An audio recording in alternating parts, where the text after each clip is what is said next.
వచ్చింది ఏంది అని అంటే, ఎంత పారిశ్రామికవేత్తగా ఎదిగినా నా అణగారిన వర్గాలకు, నా అంటే డైరెక్ట్గా నా పైన ముద్ర వేసేది దళితుల గురించి మాట్లాడుతున్నాడు గువ్వల బాలరాజు అని బీఆర్ఎస్ పార్టీ ఎప్పుడైనా అవకాశం ఇవ్వాలి మాట్లాడడానికి అంటే దళితుల అంశాల విన్నే మాట్లాడాలి.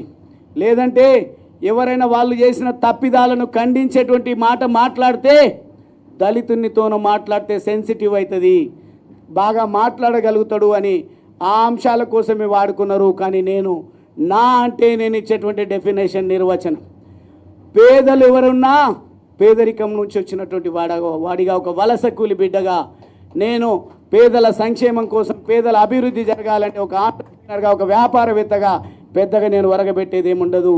కానీ political power is master key అని నమ్మి నేను ఆలోచిస్తున్నట్టు తరుణంలో టీఆర్ఎస్ పార్టీ ఉన్నది, అదేవిధంగా తెలుగుదేశం పార్టీ ఉన్నది, కాంగ్రెస్ పార్టీ ఉన్నది. కాంగ్రెస్ పార్టీ అధికారంలో ఉన్నది, తెలుగుదేశం పార్టీ పటిష్టంగా ఉన్నది, రకరకాల మాటలు చెప్తూ. కానీ నాకు కనిపించింది టీఆర్ఎస్ పార్టీ సిద్ధాంతకర్త మహనీయులు ప్రొఫెసర్ జయశంకర్ గారి ఆశయ సాధన, ఈ అంశాలన్నింటినీ కూడా పరిగణలోకి తీసుకున్నప్పుడు వారే టీఆర్ఎస్కి సిద్ధాంతకర్త కాబట్టి, ఆయన ఒక త్యాగధనుడు కాబట్టి ఆ పార్టీలో మనం చేరిపోదామని సొంతంగా నిర్ణయం తీసుకున్న తప్ప కొంతమంది మాట్లాడుతున్నారు గువ్వల బాలరాజుకు అవకాశం ఇచ్చినామని.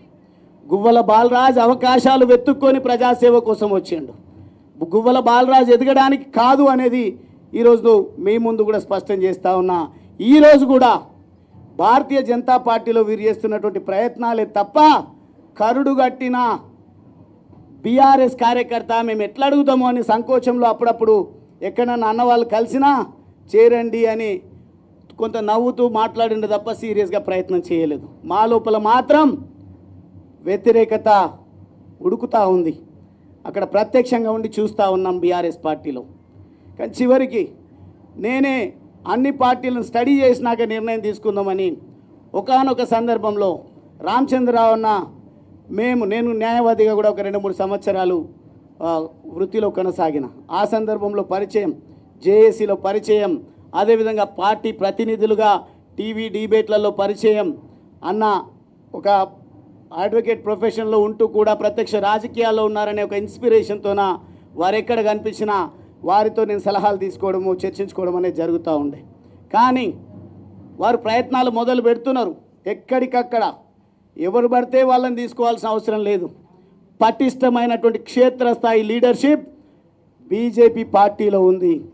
ఎవరైతే దేశం కోసం, జాతి కోసం, పేద అణగారిన వర్గాల కోసం, దేశ రక్షణ కోసం మాట్లాడతారో వాళ్లకు ఆ సోయి ఉంటుందో అటువంటి వాళ్ళనే తీసుకుందామనే ఒక ప్రణాళిక పెద్దలు రామచంద్రరావు గారి నేతృత్వంలో పార్టీ మొత్తం కూడా చేస్తున్న విషయం నాకు తెలిసి నేను నిర్ణయం తీసుకోవడం జరిగింది.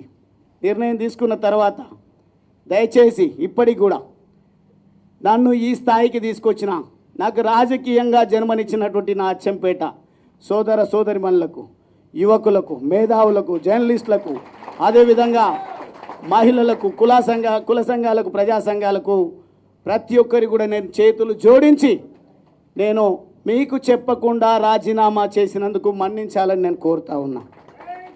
కారణం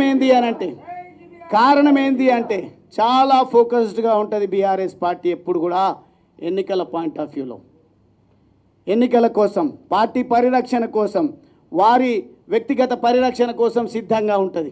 ఒకవేళ కనుక నేను నా ఆత్మీయులతోన ఒక్కరితో చర్చించినా నాకు తెలుసు ప్లాన్ బి సిద్ధంగా ఉంటుంది బీఆర్ఎస్ పార్టీలో. ఏ రకంగా క్యారెక్టర్ అసాసినేట్ చేయాలి, ఏ రకంగా పార్టీ నుంచి పొగబెట్టి పంపించాలి, ఏ రకంగా ఒక మచ్చ వేసి ముద్ర వేసి పంపించాలని ఒక కుట్ర జరుగుతుందని మాత్రమే నేను మీకు చెప్పకుండా రావడం జరిగింది, రాజీనామా చేయడం జరిగింది.